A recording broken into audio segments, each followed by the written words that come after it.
What's up mga milyonaryo? Welcome back sa ating channel. My name is Joseph Salonga. And ngayong araw na to, pag-uusapan natin yung money trap na pwede mong madaanan after the pandemic.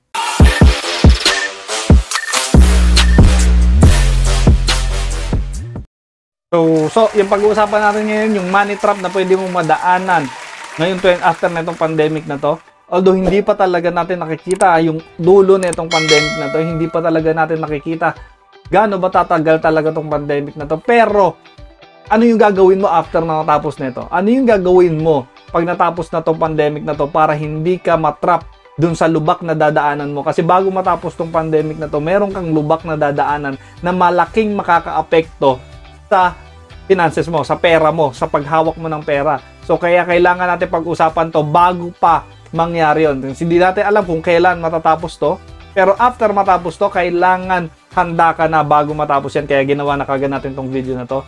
So, kung hindi ka pa nakakapag-subscribe, mag-subscribe ka man dito sa channel natin. Dito sa channel na to, nagsasama-sama yung mga Pinoy millionaires. Dito nagsasama-sama yung mga kumukuha pa lang ng milyon nila, and at the same time, yung nagpaparami na ng milyon nila. Dito po nagsasama-sama dito sa channel na to. So, kung isa ka dyan sa mga yan, mag-subscribe ka na dito sa channel na to para updated ka sa mga susunod na videos na gagawin natin. Kung nakasubscribe ka na, please help this channel by liking the button dyan sa baba, yung thumbs up button dyan sa baba. I-click mo lang po yung thumbs up button dyan para mas marami pong Pilipino ang makakita ng mga ganitong klaseng video. It's about time po na padamihin natin yung financial education videos dito sa YouTube. Padamihin natin yung manonood ng mga financial education na channel dito sa YouTube. It's about time, hindi lang pang entertainment ang YouTube. It's about time, dito matututo na rin tayo. Dito makakapag-impact na rin tayo sa maraming tao dito sa YouTube. So, samahan mo kami dyan sa journey na yan by liking the thumbs up button dyan sa baba. So, ngayon, pag-usapan natin, ano ba yung money trap na madadaanan natin? Ano ba yung butas na madadaanan natin bago matapos tong pandemic or after matapos nitong pandemic? Ang daming nangyari ng pandemic, sa totoo lang. Ang daming negosyo na nalugi, ang daming nawalan ng pagkakakitaan, pero marami rin kumita ng malaki, marami ding nag-improve yung negosyo nila, marami rin nagkaroon ng realization na hindi pala sapat na meron lang silang isang income, kailangan pala marami silang source of income na pinagkakakitaan, or marami silang pwedeng skills na alam na pwede silang kumita ng mas na kahit hindi ginagawa yung trabaho nila. So basically, hindi na natin pag-uusapan yung mga masasamang nangyari, meron talaga. Pero dito sa channel na to, pag-uusapan natin yung positive, titignan natin yung mga positive things na nangyari nitong during pandemic. Pero hindi ko sinasabing ito lang yung nangyari. Gusto ko lang ipakita sa inyo na meron pa ring magandang nangyari. Meron pa rin tayong natutunan. Meron pa rin tayong experience na nakuha dito sa nangyari na to. Meron akong video niyan, yung mga things I learned during pandemic. So, ilalagay ko na lang yung link dyan sa baba or hanapin mo dito sa channel na to.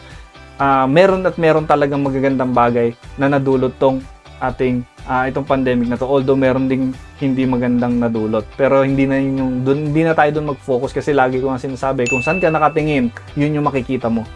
Kung nakatingin ka lagi sa negative, yun lang lagi makikita mo. Pero pag nakatingin ka sa positive, yun lang yung makikita mo, yung positive yung makikita mo. Ngayon, ano ba yung mga positive na nangyari during this pandemic? Ewan ko, sa akin, personal, dumami yung savings ko, lumaki yung extra na cash ko. Kasi, hindi na tayo lumalabas, hindi na tayo kumakain, hindi na tayo nagta-travel, hindi na tayo pumupunta sa mga kung saan-saan kasi bawal. Hindi ka talaga pwedeng mag-travel, hindi ka talaga pwedeng lumabas, kahit mag-restaurant, hindi na. Lalo na kami, meron kaming dalawang anak na bata, hindi talaga kami basta pwedeng lumabas-labas.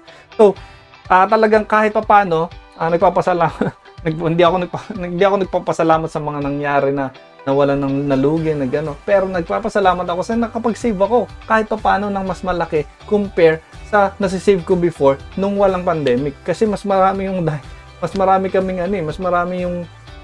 dine out namin, marami yung pasyal namin pagka walang pandemic. Malamang sa malamang, maraming Pilipino ganun din yung nangyayari sa kanila. Malamang sa malamang na maraming Pilipino, dumami rin yung savings nila ngayong pandemic. Ngayon, ang mangyayari dyan, ito gusto ko lang pakita sa inyo, ang mangyayari dyan after na itong pandemic, na Ngayon nga ngayon pa lang unti-unti nang nililift, unti-unti nang lumuluwag. Nakakakain ka na kahit papaano sa labas. Nakakapagkape ka na sa labas, 'di ba? Kahit papaano meron na kami, nakakalabas na kami kahit papaano. Unlike before talaga total lockdown talaga. Na ngayon, unti-unti na gumagana yung ekonomiya ng Pilipinas, na darating yung ito pagka nawala na yung pandemic, talagang yung ibang tao na sobrang dami ng savings, lalo na yung psychological wallet nila is sobrang liit. Manggigigil ngayon yan na gastusin yung pera nila. Kasi pagka ano ibig sabihin ng psychological wallet? Ang ibig sabihin ng psychological wallet, yung kung magkano lang yung utak, yung pera, yung mindset mo tungkol sa pera. Okay, so yun yung ibig sabihin ng psychological wallet. For example, meron kang sweldo na monthly na 20,000. Monthly 20,000. Pansinin mo, nasanay yung sarili mo na 20,000, 20, 30,000, 50,000 per month yung kita mo. Na ngayon, pagka nagkaroon ka ng 13th month pay na 50,000 ulit, hindi ka sanay doon. Kasi yung psychological wallet mo, kailangan lang 50,000 lang per month. Pero nung 13th month pay mo, nung December, nagkaroon ka ng additional 50,000. So, yung 50,000 mo, naging 100,000. So, anong nangyari sa'yo ngayon, hindi ka sanay ngayon sa additional 50,000. So, anong gagawin mo dito sa 50,000 na to? Uubusin mo to ngayon. Gagastusin mo ngayon tong 50,000 na to. Kasi sanay ka lang dun sa 50,000. Yung psychological wallet mo, ang naaabot lang yung 50,000. Okay, so yung tingin mo dito sa 50,000 na to, ang dami kong pera, ang dami sobrang pera.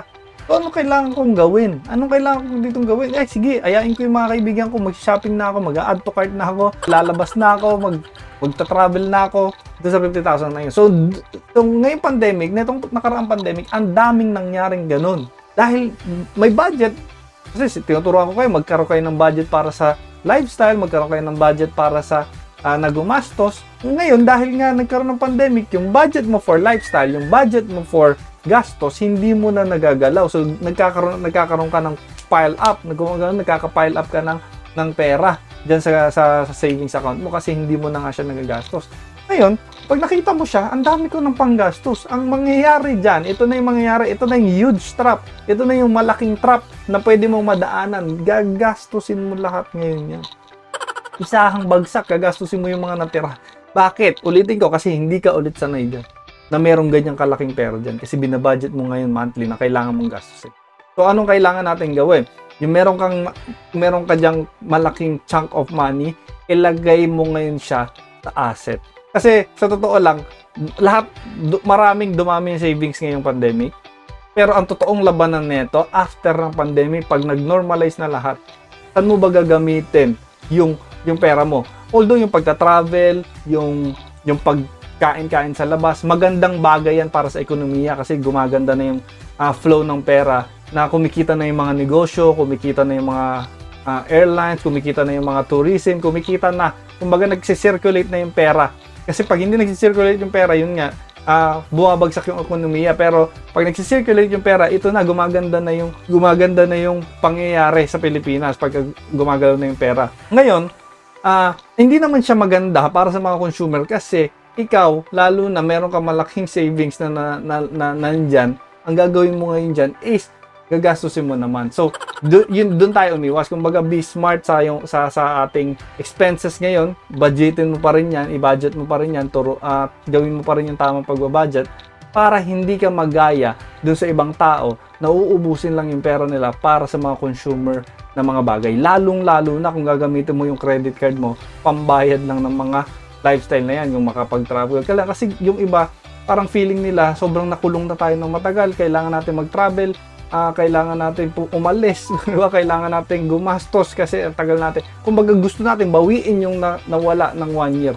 Wag, hintayin natin, isa-isahin natin, unti-untiin natin yung mga bagay-bagay kasi darating yung time, basta ma-budget mo ng tama, sure ako na may enjoy mo pa rin yung journey mo in 2021. Okay, so yun lang yung gusto kong sabihin sa inyo ngayon dito sa video na to. Gusto ko lang sabihin sa inyo na be smart with your money bago matapos yung, kasi ngayon nagiging maluwag na sa totoo lang. And meron na kaming nakaplano ngayon.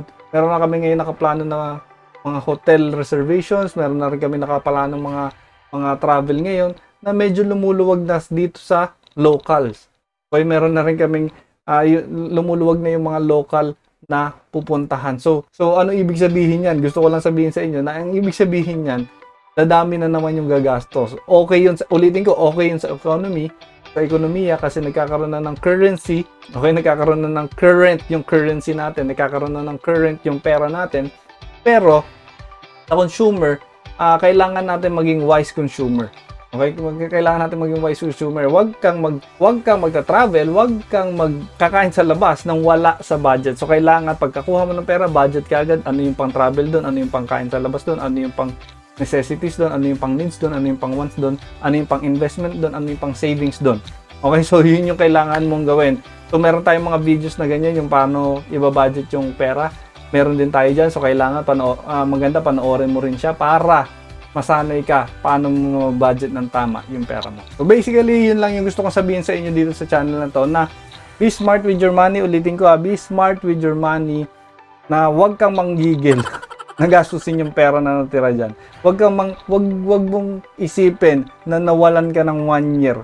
Ang totoo niyan, marami kang natutunan nitong 1 year na to na lumipas sa atin. So yan yung gamitin mo para maging successful ka sa darating na 2021, 2022, and yung mga susunod na taon pa, kaya mo maging successful pag yan naiwasan mo. Huwag tayong gagaya sa karamihan ng mga tao na lalabas lang dyan nung nawalan na ng pandemic, di ba? Ang mangyayari, gagastos na dito, gagastos na doon. So wag po natin gawin yan. So kailangan nating ingatan yung wealth natin, kasi marami na naman magkakainggitan yan sa Facebook, sa social media. Marami na naman kasi nakakalabas na yung iba't ibang tao. Maiinggit ka na naman dyan. So huwag kang magpapadala sa emosyon mo. Ulitin ko, okay yung personal finance, sobrang simple lang. Ang tumatalo lang sa atin sa personal finance, dahil sabi ko nga, common sense lang ang paghawak ng pera. Pero dahil nagkakaroon na tayo ng emosyon, yung common sense minsan nawawala na. So ang kailangan natin gawin, palakasin natin yung common sense natin more than sa emosyon na nararamdaman natin. Okay? So yun lang yung kailangan mong matandaan ngayon dito sa video na to. So meron din akong video yan, yung common sense money habits. So pwede mo rin yung panoorin yung common sense money habits na yan dito sa channel natin. Kasi yun nga, diyan ko in-explain na yung emosyon mo lang yung may problema talaga. Pero alam mo naman talaga kung paano mo i-handle yung pera mo. Pero yung emosyon lang yung kailangan mong i-control. So dyan yan sa common sense money habits. So pwede mo yan panoorin. So kung marami ka natutunan dito sa channel na to, i-share mo naman sa mga kaibigan mo na nagbabalak na, di ba? Nagbabalak ng gastusin yung pera nilang naipon. So i-share mo tong video na to sa kanila, or i-share mo to sa timeline mo, i-share mo to sa social media mo para mas maraming Pilipino ang makakita ng ganitong klaseng video. And i-thumbs up button mo, i-click mo yung thumbs up button dyan sa baba. Okay, para masuportahan mo itong channel natin. Okay, so marami ka natutunan. Kung gusto mo pa akong makausap, pwede mo akong i-follow sa aking Instagram na Mr. J Salonga, and sumama ka sa amin sa Facebook group namin na Money Mastery Community, na dyan kami nagkukwentuhan, dyan kami nagpapalitan ng kuro-kuro, yung mga money hacks, mga saving tips, dyan namin nilalagay, and yung wealth building tips, dyan namin nilalagay sa Money Mastery Community na yan. So kung sumama dyan, magkaroon ka ng, kung gusto mo magkaroon ng community na kumukuha ng milyon and at the same time nagpaparami ng milyon, sumama ka dyan sa community na yan, kasi sama-sama natin aabutin yung mga gusto natin makuha sa buhay natin. Okay, so maraming salamat. See you all in the next video, and see you all at the top.